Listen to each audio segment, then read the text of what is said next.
നമ്മുടെ ചാനലിൻ്റെ ഒരു പുതിയ വീഡിയോയിലേക്ക് എല്ലാവർക്കും സ്വാഗതം. ഇന്ന് ഞാൻ വന്നിരിക്കുന്നത് ഒരു നാടൻ അച്ചിങ്ങാപ്പയർ മെഴുക്കുവരട്ടിയുമായിട്ടാണ്. ഈ വീഡിയോ നിങ്ങൾക്ക് ഇഷ്ടമായാൽ ലൈക്ക് ചെയ്യുക, ഷെയർ ചെയ്യുക, സബ്സ്ക്രൈബ് ചെയ്യുക. അപ്പോൾ നമുക്ക് വീഡിയോയിലേക്ക് പോകാം. പയർ മെഴുക്കുവരട്ടിക്ക് വേണ്ടി 500 ഗ്രാം അച്ചിങ്ങാപ്പയറാണ് ഞാനിവിടെ എടുത്തിരിക്കുന്നത്. അത് നന്നായിട്ട് കഴുകി വൃത്തിയാക്കി ചെറുതായിട്ട് അരിഞ്ഞു വെച്ചിട്ടുണ്ട്. നമ്മുടെ മെഴുക്കുവരട്ടിക്ക് വേണ്ട മറ്റ് ഇൻഗ്രീഡിയൻസ് എന്തൊക്കെയാണെന്ന് നോക്കാം. ഒരു 10 ചെറിയുള്ളി, അതുപോലെ തന്നെ ഒരു 2 ചെറിയ വെളുത്തുള്ളി. ഇത് നന്നായിട്ട് ഇടിച്ച് ചതച്ചെടുത്ത് വെച്ചിട്ടുണ്ട്. ഒരു 1/2 കപ്പ് തേങ്ങാക്കൊത്ത് നീളത്തിൽ അരിഞ്ഞത് എടുത്തിട്ടുണ്ട്. പിന്നെ വേണ്ടത് ഒരു 1 ടീസ്പൂൺ മുളക് പൊടി വേണം.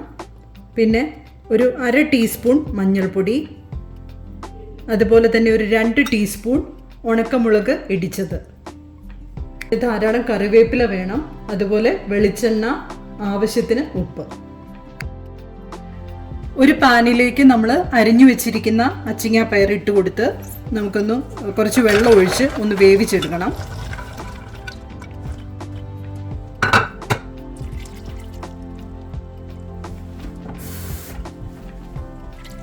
ഞാനിവിടെ 1.25 കപ്പ് വെള്ളം ഒഴിച്ചിട്ടുണ്ട്. അതുപോലെ കുറച്ച് കറിവേപ്പില കൂടി നമുക്ക് ഇട്ട് കൊടുക്കാം.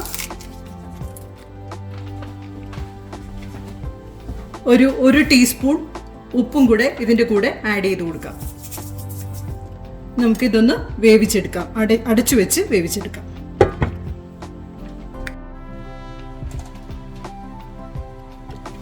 നന്നായിട്ട് ആവിയൊക്കെ വന്നു തുടങ്ങിയിട്ടുണ്ട്.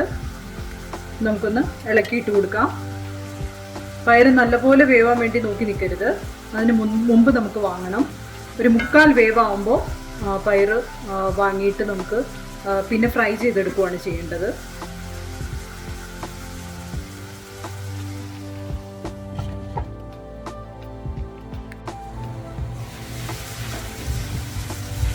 വെള്ളമൊക്കെ നന്നായിട്ട് വറ്റി തുടങ്ങിയിട്ടുണ്ട്.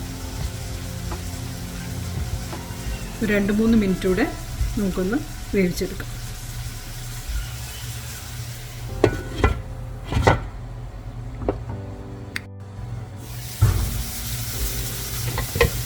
ഒരു 3/4 വേവായിട്ടുണ്ട്. ഇനി നമുക്ക് പയ്യെ എണ്ണയൊക്കെ ഒഴിച്ച് വേറൊരു പാനിലേക്ക് മാറ്റി ഇത് ഡ്രൈ ആക്കി എടുക്കാം.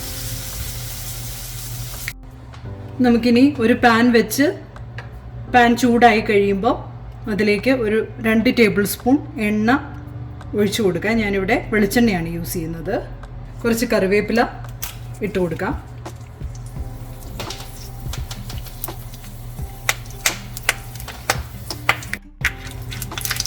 ഇനി നമുക്ക് ഇതിലേക്ക് തേങ്ങാക്കൊത്ത് ഇട്ട് കൊടുക്കാം.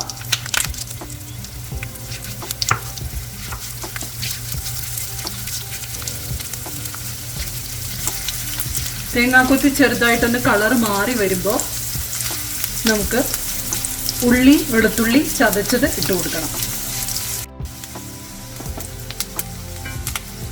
ചെറുതായിട്ട് കളർ മാറി തുടങ്ങിയിട്ടുണ്ട്. നമുക്കിനി ഉള്ളി, വെളുത്തുള്ളി മിക്സ്ചർ ആഡ് ചെയ്ത് കൊടുക്കാം.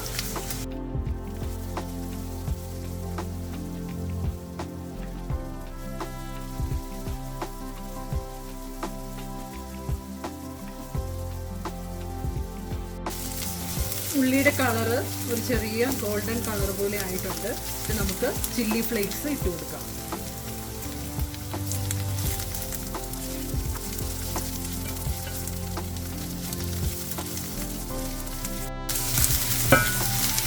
ഈ സ്റ്റേജിൽ നമുക്ക് മഞ്ഞൾപ്പൊടി ചേർത്ത് കൊടുക്കാം.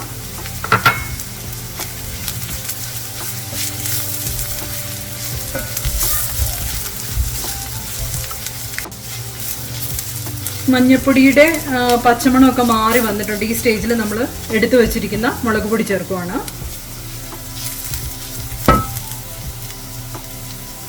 ഈ സമയത്ത് തീ നന്നായിട്ട് കുറച്ച് വെക്കണം, അല്ലെങ്കിൽ മുളക് പൊടി പെട്ടെന്ന് കരിഞ്ഞു പോകും.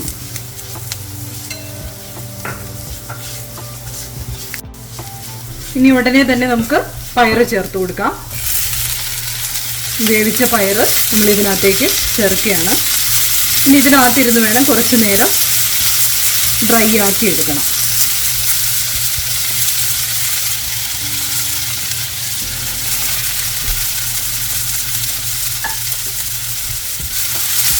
നന്നായിട്ടൊന്ന് ഇളക്കി യോജിപ്പിച്ച് കൊടുക്കാം.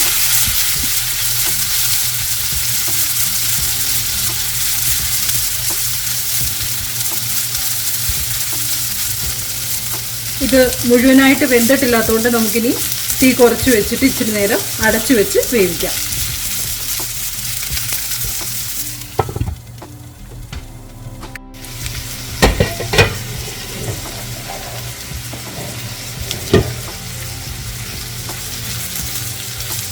ഇടയ്ക്കൊന്ന് ഇളക്കിയിട്ട് കൊടുക്കാം.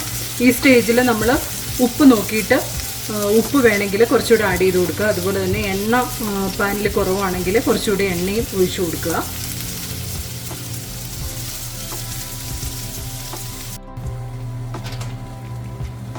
നമ്മുടെ മെഴുക്ക് പുരട്ടി ഏകദേശം റെഡി ആയിട്ടുണ്ട്.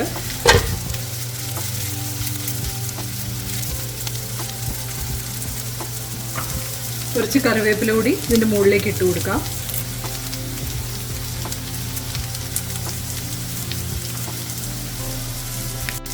നമുക്കിതൊരു സെർവിങ് ബൗളിലേക്ക് മാറ്റാം. നമ്മുടെ അച്ചിങ്ങാപ്പയർ മെഴുക്ക് പുരട്ടി റെഡി ആയിട്ടുണ്ട്. ചോറിൻ്റെ കൂടെ ഒരു അടിപൊളി കോമ്പിനേഷനാണിത്. ഈ വീഡിയോ നിങ്ങൾക്ക് ഇഷ്ടമായാൽ ലൈക്ക് ചെയ്യാനും ഷെയർ ചെയ്യാനും സബ്സ്ക്രൈബ് ചെയ്യാനും മറക്കരുത്. Thank you.